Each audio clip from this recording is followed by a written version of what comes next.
नमस्कार मुरंजित आपण मान को स्वागत करुच्ची आज एक गुरुत्वपूर्ण खबर रे व्हाट्सएप नुआ प्राइवेसी पॉलिसी ग्रहण करने को चाहूना जदि आप व्यवहार करंतु नहीं कहले दिल्ली हाईकोर्ट।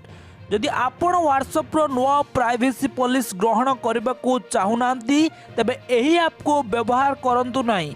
आज दायर होइतिबा जनस्वार्थ मामलार शुणाणी करी एभली मत रखिछन्ती दिल्ली हाईकोर्ट।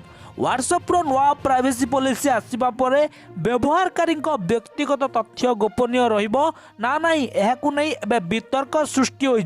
यूजर्स को तथ्य शेयर पाई अनुमति लोड़ीची व्हाट्सएप। तेबे एनै अनेक विवाद देखा देबा सह किछि दिन तळे दिल्ली हाईकोर्ट रे एक जनस्वार्थ मामला PIL दायर करा जायतिला। आईएनजीबी चैतन्य रोहिला एही PIL दायर करिथिबा बेले आज एहार शुणाणी रखा जायछि।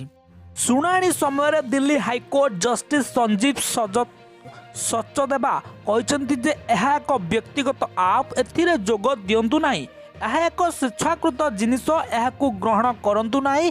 जदि यार नुआ प्राइवेसी पॉलिसी को आपण समर्थन करूना तेबे अन्य किछि आप व्यवहार करंतु। जदि आपण अधिकांश मोबाइल आप्स शर्तावली एवं शर्त गुड़ी को पढ़िबे तेबे आपण आश्चर्य होइजिबे। एपरिक गूगल मैप मध्य आपणकर समस्त तथ्य स्टोर करी रखे। एभली अनेक आप रही जार शर्तावली एवं शर्त गुड़िक न पढ़ी आपण एहाकु ग्रहण करती।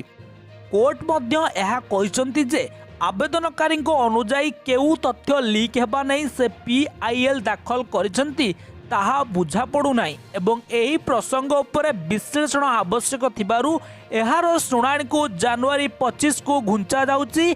एही प्रसंग रे विश्लेषण करा जिवो आवश्यक बोली केंद्र सरकार मध्य कोर्ट को सहमति दैछंती।